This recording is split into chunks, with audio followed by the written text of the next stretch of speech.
C'est ça, les familles ici, il y a beaucoup d'agriculteurs parce qu'il y avait un curé qui était Joseph Napoléon Petit, que lui, il a parti des coopératives en place, comme de l'élébore. Il y avait une autre plante aussi, dont je ne me rappelle pas.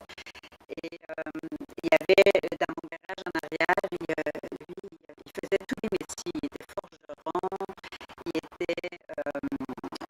s'est acheté ce qu'on appelait dans le temps un bulldozer pour aider les agriculteurs à défricher leurs terres. Il y avait beaucoup de personnes qui avaient des terres agricoles. Et par complément, presque tout le monde avait son érablière aussi. Il voulait que les villageois s'autosuffisent, qu'il n'y ait pas besoin d'aller nécessairement dans les chantiers tout le temps. Moi, mon grand-père, il vivait dans le transept, là.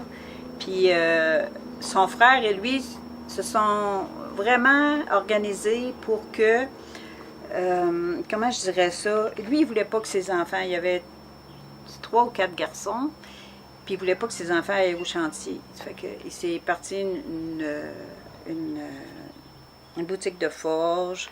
Il a ouvert un petit moulin à scie. Tous les enfants travaillaient là. Au début, c'était les voisins parce que les enfants étaient trop jeunes, mais après ça, les enfants ont repris.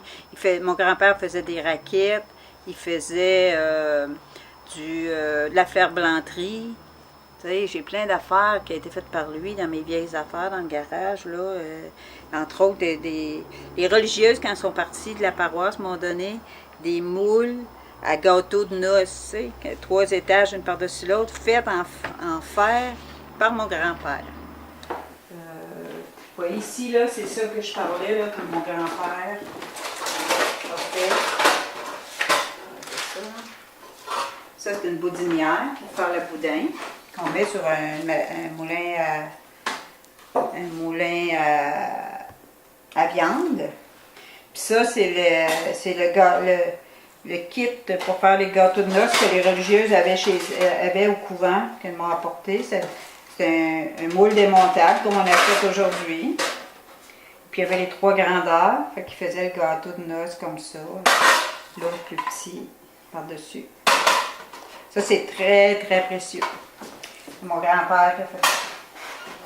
Puis souvent, ils étaient bien équipés, mais aussitôt qu'ils sont équipés pour faire quelque chose, ben, ils faisaient les autres outils qu'ils avaient besoin pour faire plus, t'sais. Comme les plieuses à tôle, puis toutes sortes d'affaires de même.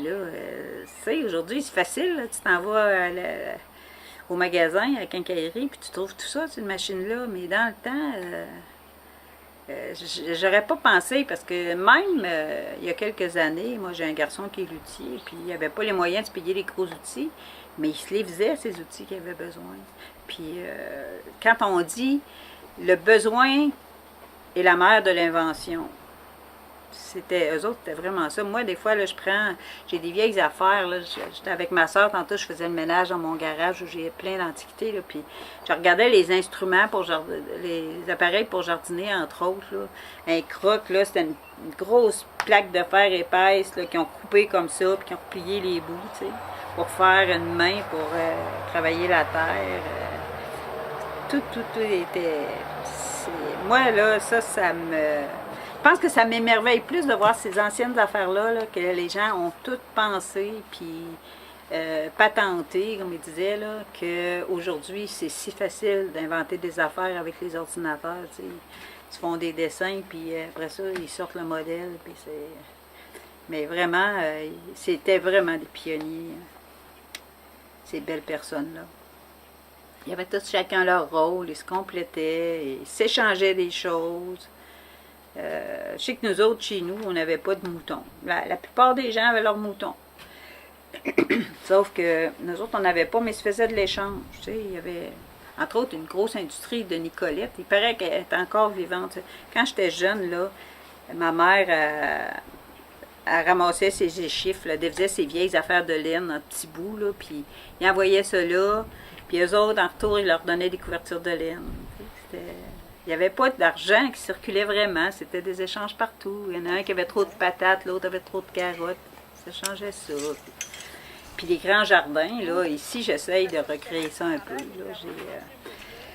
J'essaye d'autosuffire au moins les légumes qui se conservent l'hiver, les pommes de terre, les carottes. J'ai un champ de framboises que je récolte, j'en ai pour l'année.